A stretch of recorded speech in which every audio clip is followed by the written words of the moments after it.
Hello friends, প্রিয়াঙ্কার বাঙালিয়ানা রান্নাঘরে আরও একটি নতুন পর্বে আপনাদের স্বাগত জানাই। আজ এই পর্বে আপনাদের সাথে দই পোস্ত চিংড়ি রেসিপি শেয়ার করব, যেটা কিনা মালাইকারির স্বাদকে হার মানাতে বাধ্য।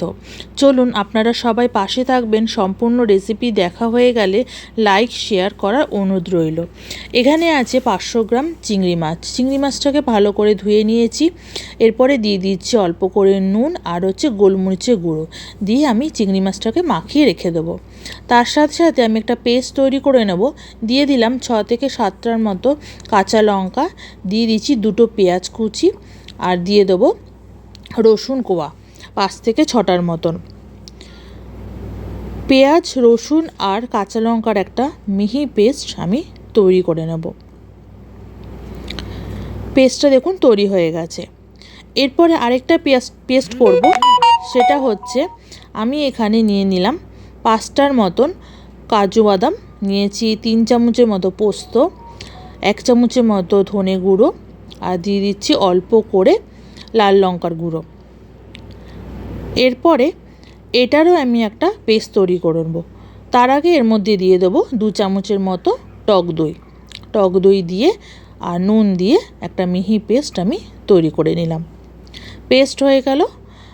আরেক দিকে আমি কড়াই বসিয়ে দিয়েছি। কড়াইটা ভালো করে গরম করে নিয়ে দিয়ে দিলাম 6 চামচের মতন সাদা তেল। তেলটাকে ভালো মতন গরম হয়ে গেলে তেলের মধ্যে দিয়ে দিচ্ছি চিংড়ি মাছগুলো হালকা লাল করে কিন্তু ভেজে নেব। বেশি লাল করে ভাজবো না, তাহলে চিংড়ি মাছগুলো কিন্তু শক্ত থাকবে। দেখুন হালকা লাল করে কিন্তু আমি চিংড়ি মাছগুলোকে ভেজে নিয়েছি। এরপরে আরও কিছুটা চিংড়ি মাছ আছে, এই চিংড়ি মাছটাকেও আমি ভেজে নেব ঠিক একই রকমভাবে। সম্পূর্ণ চিংড়ি মাছগুলো আমার ভাজা হয়ে গেছে।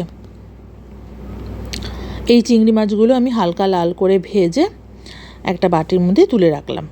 এরপরে ওই তেলের মধ্যে আমি গোটা গরম মশলা, শুকনো লঙ্কা আর তেজপাতা ফোড়ন দিয়ে নিলাম। ফোড়নটা দেওয়া হয়ে গেলে আমি দিয়ে দিচ্ছি পেঁয়াজ, লঙ্কা আর রসুন পেস্টটা দিয়ে ভালো করে পেস্টটাকে ভাজা করে নিতে হবে। মানে মশলার সাথে মশলাটা ভালো করে কষিয়ে নিতে হবে যতক্ষণ না সাইড দিয়ে তেল ছেড়ে যায়। গ্যাসটাকে বাড়িয়ে কমিয়ে কিন্তু আমি মশলাটাকে কষিয়ে নিচ্ছি। মশলাটা কষানো হয়ে গেলে কাজু বাদাম আর দইটা যে পেস্ট করেছিলাম সেই পেস্টটাও আমি দিয়ে দেবো মশলার মধ্যে। এরপরে গ্যাসটাকে কমিয়ে ভালো মতন করে নাড়াচাড়া করে নিয়ে দিয়ে দেবো অল্প করে চিনিটা দেওয়া হয়ে গেলে অল্প করে জল দিয়ে ভালো মতন করে নাড়াচাড়া করতে থাকবো যতক্ষণ না সাইড দিয়ে তেল বেরোয়। দেখুন সুন্দর একটা তেল কিন্তু বেরিয়ে গেছে আর কালারও কিন্তু ভালো মতন চলে এসছে। এরপরে ভেজে রাখা চিংড়ি মাছগুলোকে আমি মশলার মধ্যে দিয়ে ভালো করে কষিয়ে নেব। আমি এখানে গ্যাসটাকে বাড়িয়ে কিন্তু কষিয়ে নিচ্ছি। চিংড়ি মাছটা কষানো হয়ে গেলে ওর মধ্যে দিয়ে দেবো 1 কাপের মতন জলটা দিয়ে আমি একটু ফুটতে দেবো 2 থেকে 3 মিনিটের মতন। আপনারা যে যেরকমভাবে গ্রেভি পছন্দ করেন ঠিক সেই রকমভাবে জলটা দেবেন। আমি এখানে 1 কাপের মতন জল দিয়েছি। আর আমার একটু মনে হলো নুন লাগবে, আমি একটু নুন দিয়ে নিলাম। এরপরে 2 থেকে 3 মিনিটের মতন একটু ভালো করে কষিয়ে নিলেই কিন্তু তৈরি হয়ে যাবে দই পোস্ত চিংড়ি রেসিপি।